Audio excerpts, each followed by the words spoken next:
Bonjour à tous, j'avais envie de tenter une expérience avec vous. Ça va être rigolo cette histoire parce qu'en fait j'y arrive jamais, on va voir. C'est un truc que j'ai vu en fait sur une vidéo en préparation à l'accouchement et que j'ai expérimenté d'une autre manière quand j'étais sage-femme et en fait je me suis dit mais c'est une super manière d'expliquer.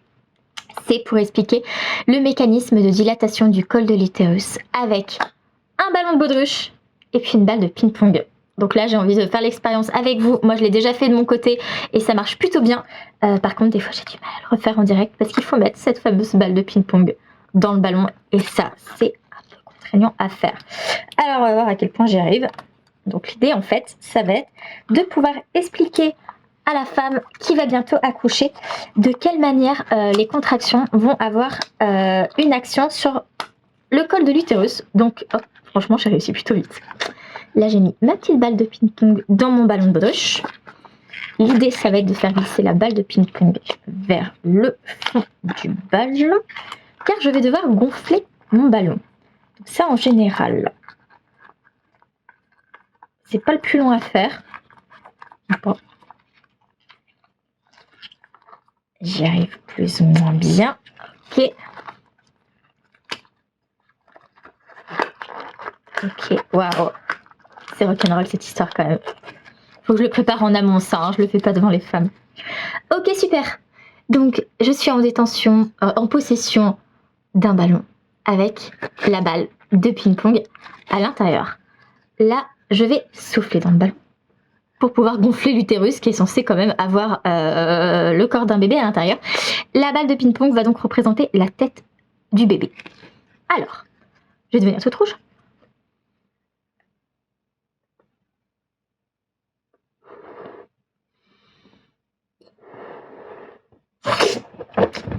Ok, partie délicate, je laisse tomber la balle. Ok, super. Pour boucher le trou. Et là, on est bon. J'ai pas besoin de gonfler beaucoup mon ballon parce qu'en fait, on n'a pas besoin que l'utérus soit énorme pour pouvoir montrer. Et donc, ça y est, nous avons un utérus.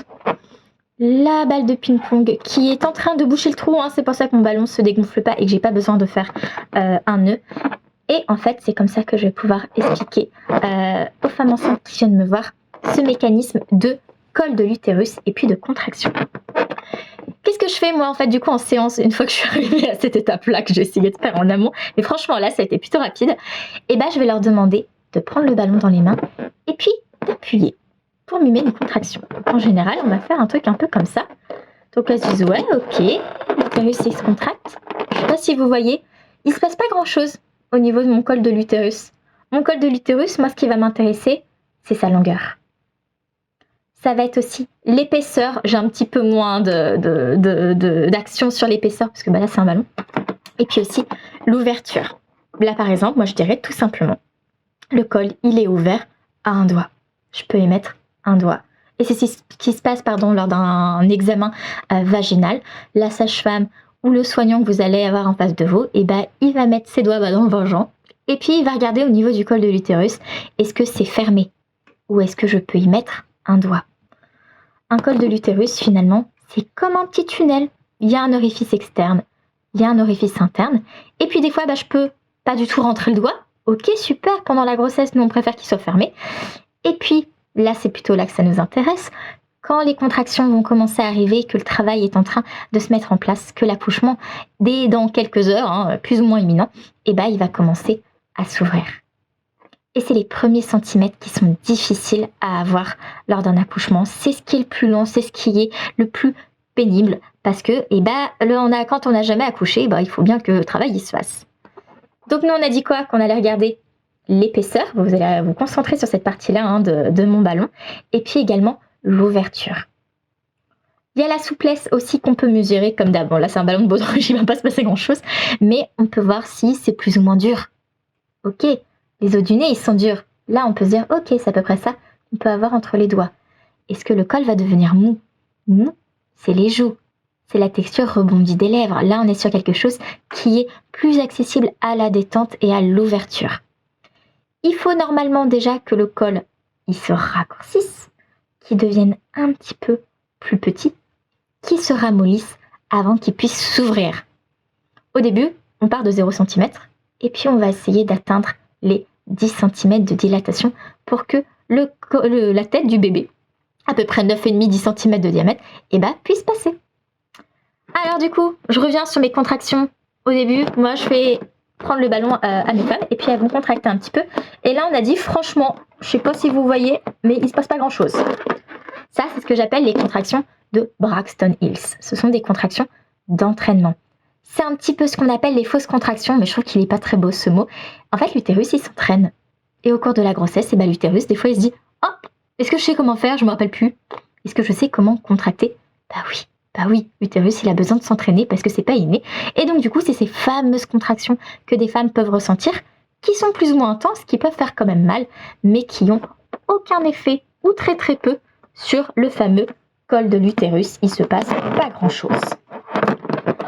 Par contre, quand le travail il commence vraiment à se mettre en place, moi ce qui va m'intéresser, c'est ça. Qu'est-ce qui va se passer? Une contraction, l'utérus durcit, il devient tout dur. Le but, c'est de pousser le bébé, ou les bébés, si on a plusieurs, vers la sortie. Quand on a de la chance et que notre bébé il est plutôt bien positionné, c'est sa tête qui est au niveau du col. Tant mieux, c'est quelque chose de beaucoup plus dur, quelque chose qui va beaucoup plus faire effet avec ce mécanisme de contraction pour que le col il puisse s'ouvrir. Si on a un bébé en siège, le siège, ça peut être quoi? Ça peut être un bébé qui présente d'abord ses fesses. Les fesses, c'est mou, hein. Ok? D'un bébé, en tout cas, c'est mou. On a aussi les pieds. Les pieds, c'est tout petit. C'est plus ou moins dur, mais pas beaucoup. Là, c'est moins efficace. C'est pour ça que c'est la position idéale quand le bébé, il est encéphalique. C'est quoi ce mot bizarre? C'est juste pour dire que c'est sa tête qui se présente d'abord, parce que du coup, les contractions vont avoir un meilleur effet. Et on a dit justement que ces fameuses contractions du jour J, de quand on commence à dire « Ah ouais, c'est en train quand même de se mettre en place », en fait, elles vont partir du fond de l'utérus. Et c'est pour ça que ces petites contractions là que je fais faire comme ça aux femmes, plus ou moins intenses, il se passe pas grand chose au niveau du col. Par contre, vous allez voir que quand je mets un petit peu plus d'intensité au niveau du fond de l'utérus, là, il va se passer des choses. Alors, démonstration, je vais essayer de pas le faire trop vite parce que sinon ça va partir en boulet de canon. Alors, je vais essayer de m'orienter pour que vous puissiez voir un petit peu. On se rappelle que nous, on va d'abord regarder la longueur du col. Il faut déjà qu'il perde un petit peu de sa longueur pour qu'il puisse vraiment s'ouvrir. Bon, là, pour l'instant, il est ouvert, on a dit, à un doigt. Et puis après, on va voir qu'on va pouvoir mesurer un peu plus finement cette dilatation. Alors du coup, moi, pour mimer cette fameuse contraction d'accouchement, cette fameuse contraction de travail, je vais plutôt appuyer sur le fond. Et là, on voit tout de suite la différence. J'espère que vous avez vu, je rapproche peut-être un peu. Qu'en fait, on a perdu de la longueur. Toujours la petite tête, la petite balle, on la voit trop bien là comme ça. Et en fait, là, il s'est raccourci le col. Première étape, ouais, super. Pas facile à obtenir, elle peut prendre quelques heures, ça peut être pas mal de contractions, mais du coup, il perd petit à petit de sa substance. C'est ce qui fait aussi qu'on peut saignoter pendant le travail, parce qu'en fait, en perdant sa substance, il y a un petit peu de sang qui peut arriver. Donc un peu de sang, c'est pas très grave, c'est plutôt bon signe d'ailleurs pour les sages-femmes, ça veut dire, oh, ça commence à se mettre en place. Beaucoup de sang, par contre, là, on se dit, bizarre, soit le col il a lâché d'un coup, ça peut arriver, soit il vaut mieux aller consulter pour s'assurer que tout va bien. Ok, donc on est toujours là-dessus, on a remarqué, il a perdu un petit peu. Et d'ailleurs, je peux y mettre un doigt, mais beaucoup plus large que tout à l'heure. Il a déjà commencé à s'ouvrir. Allez, je continue mon processus. J'appuie toujours pour mimer ces contractions un petit peu. Et hop. Ouais, génial. Est-ce qu'on est d'accord du coup que j'ai beaucoup plus de place? Alors, mon orifice de ballon, il ne me permet pas de faire beaucoup de choses quand même, c'est pas magique. Mais en fait, je peux y mettre quand même presque 2 doigts. Est-ce que la sage-femme, elle va contrôler? Hop, j'ai fait remonter un peu ma balle. Attendez, on va se remettre un petit peu comme ça. Nickel. C'est ce que la sage-femme va contrôler. Elle va faire « Oh !» Là, le col, il a un tout petit peu d'épaisseur. Ok, mais il a complètement perdu de sa longueur. Là, on est bon. Là, on commence à être pas mal. Là, le col, il a plus qu'à s'ouvrir. Plus qu'à, c'est facile à dire, mais c'est déjà une bonne étape de franchie. Bon, je vais y aller à fond sur mon processus d'accouchement. Ok. La tête, elle n'est pas encore sortie. Là, on est que sur le col de l'utérus. Il reste encore quelques centimètres quand même de vagin. Mais, première étape, c'est déjà un bon début. Je continue d'appuyer sur le fond de mon col. Et hop. De plus en plus, il est en train de s'ouvrir. de plus en plus, il est en train de se dilater. Alors normalement, ça va pas faire pop. Enfin, mon ballon n'est pas censé exploser. On va voir ça en direct.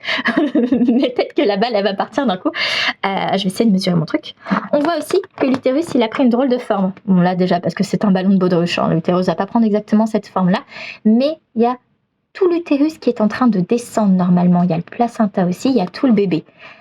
Ok, là on le voit clairement. Qui s'est quand même beaucoup plus dilaté. Et allez, on va la faire sortir, cette petite balle de ping-pong, pardon, cette petite tête de bébé. Je continue d'appuyer.